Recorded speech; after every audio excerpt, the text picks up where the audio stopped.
Hello, Stanley. My name is Deborah Lau-Yu, and we are a Yes. magazine dedicated to celebrating the diaspora stories. We're a huge Hi. admirer of your work. Thank you so Okay. much for joining us today. I'm handing the time over to Thank Nirris. you. Thank you. Thank you. My pleasure. Hi, Stanley. I wanted to begin with a question from the film. Would you want to be remembered half a century later? I'd love to ask you that question today and how your relationship has changed to that question. And what does legacy, the film's legacy, your legacy mean to you?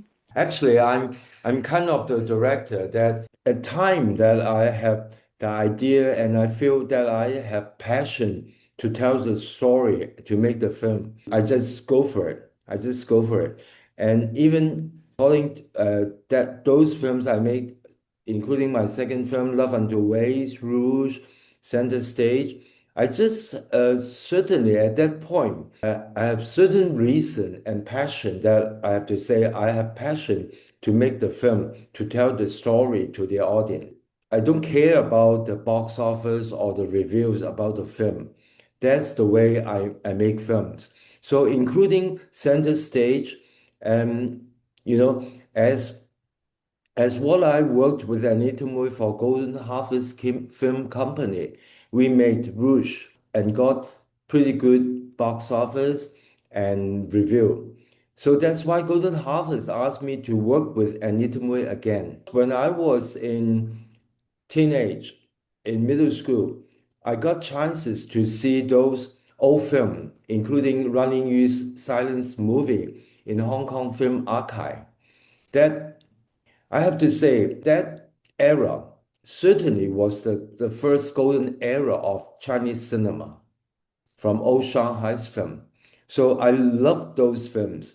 So when Golden Harvest suggests that I should work with Anita Mui again, I immediately think I make I ask Anita Mui play Running Yu in my film. But finally, because of her personal reason, she rejected to go to make the film in Shanghai.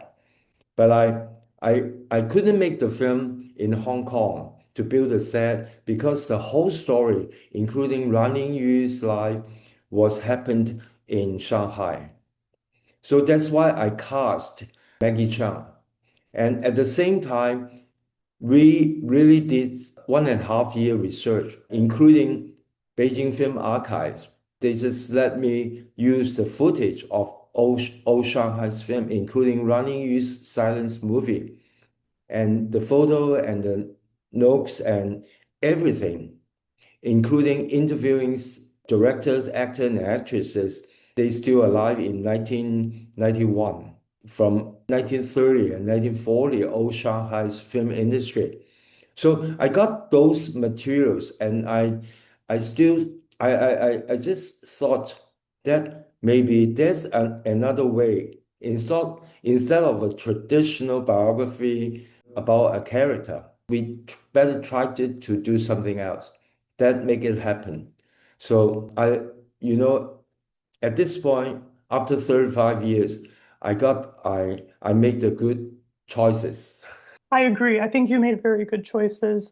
When I rewatched the film the other day, one image that I didn't remember that I saw was the empty studio of the Lianhua Film Company. You use it twice in the film, and I wanted to know, in a sense, Center Stage. You filmed it around 55 years after Ruan Lingyu died, and now we're at 35 years since you made it. But the Center Stage has sort of become a part of film history. The film history was trying to preserve. Even the studio system, it no longer holds the same weight. How does it feel to revisit the film now that you can say it belongs in film history in a sense?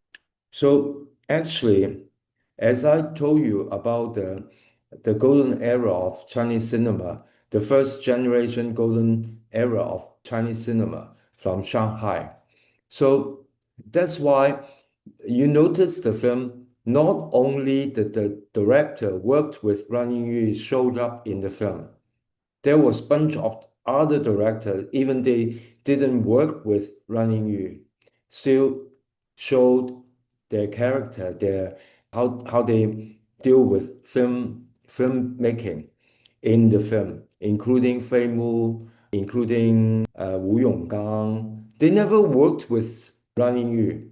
But so that's why I have to say this treatment, I put in all those famous directors, good directors in center stage, was a tribute to that golden era of Chinese cinema. And when I revisited the film, there was a few images that stayed with me that I forgot, like the three generations of women changing the light bulb, or when Maggie Cheung is going up the staircase and she pauses, she doesn't know if she should go up or down.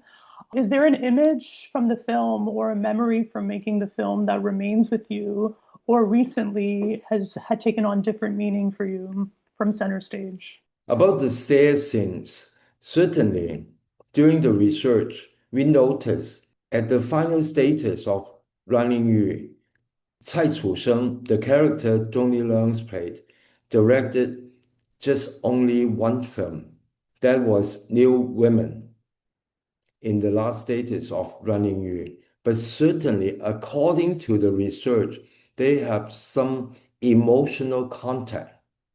So that's why the stair scene is creation. Downstairs is Ruan Lingyu's man. Cai Chusheng just passed by and go to the upstairs office. So that scene let Maggie Cheung play Ruan Lingyu stay in the middle of the staircase is the emotional between tragic, emotional conflict between Tang Jisan, her man, and the director Cai Chusheng.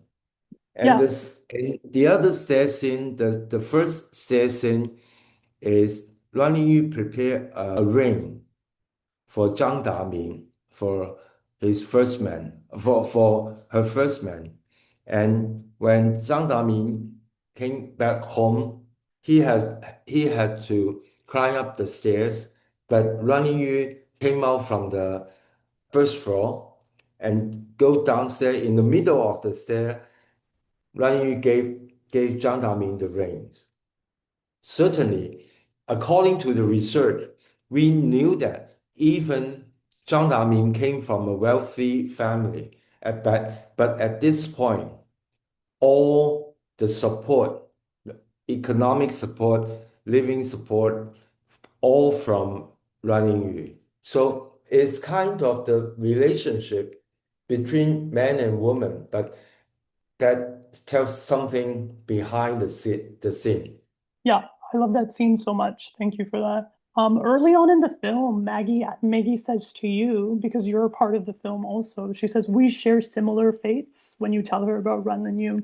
Looking back, do you think making center stage changed the way you understood Maggie as an actress and a person? And like you said, the film has different layers. There's the film within the film, there's the film within the film within the film. But how did that allow you to see different sides of her that, like you said in the beginning, a conventional film could not have done? Okay.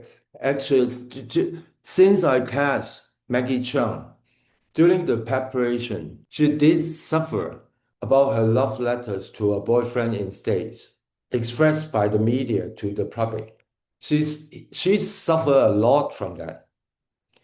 Certainly, Maggie Cheung was born in Hong Kong but grew up in London with her parents, studying there and grew up there.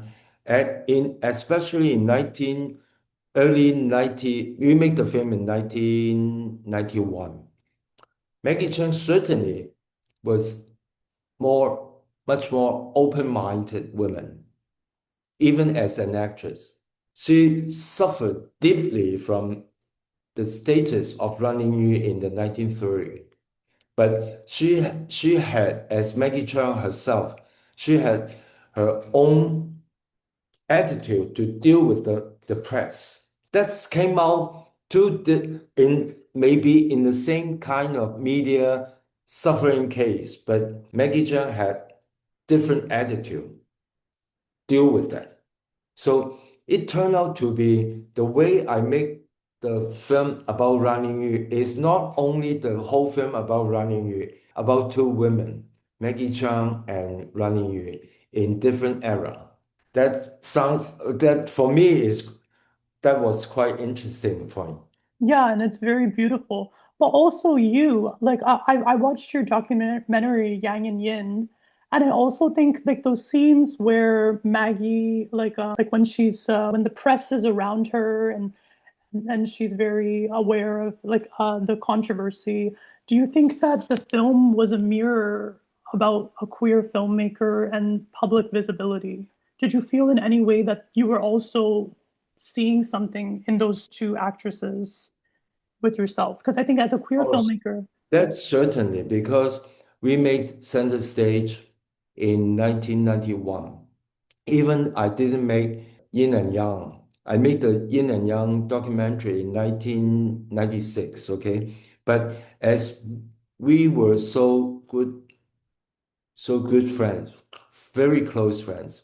So Maggie, Anita Mui, Leslie Cheung, all of them, they knew about my sexuality, and we keep on talking about the relationship between me and my boyfriend and their relationship, like Leslie Cheung about Jeffrey Tong, Anita Mui, different relationship with different boys, and we clear. We don't hide anything. We didn't hide anything between us. That's certainly for Maggie Chung when she worked with me in Center Stage. We kept those understanding and communications. and you've experienced cinema as an actor, as an assistant director. Anita and Hui said you were the most in-demand assistant director at the time, a filmmaker, a producer, and recently you've been a mentor. So looking back on all those roles, what do you understand about cinema today that you could not have understood 35 years ago? Um, I I have to say that was grateful, so grateful that in late 70, I joined because I like drama. I like to be an actor. So that's why I joined the Hong Kong TVB, the artist training class for 1 year in 1976. And after 1 year training, Selina Chow, the, the boss of Hong Kong TVB, suggests me to go to film unit. That was the time in late 70. Anne Hui, Patrick Tam, Chui Hak, Yim Ho, those beautiful, those good directors were making use 16 millimeter to make TV series.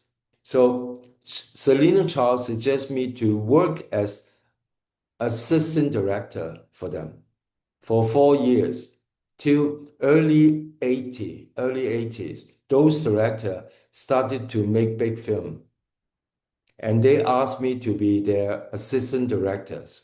So as assistant director, certainly I had to do some assistant director's job.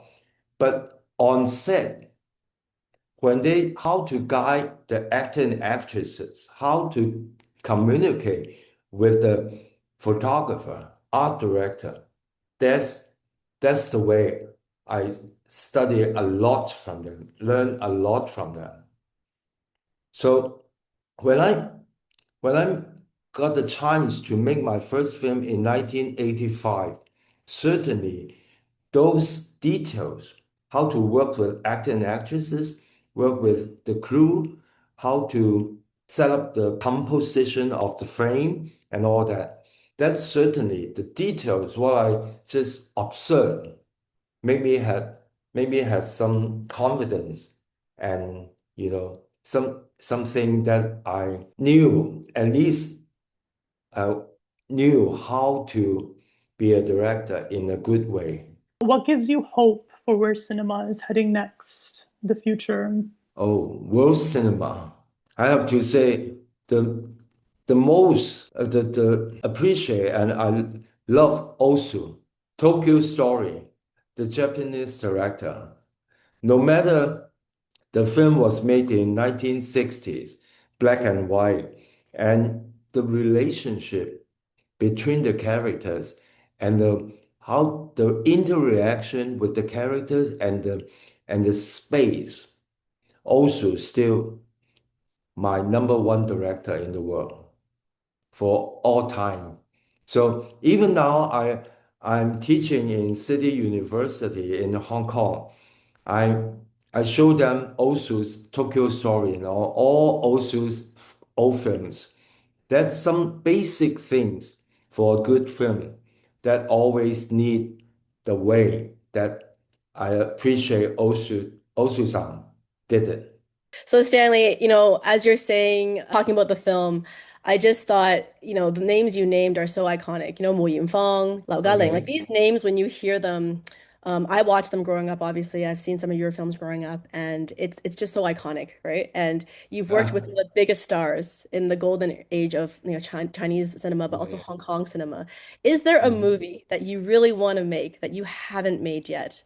And who would you want to work with again or next? People, friend of mine, especially like my film's friends, they keep asking me the same questions.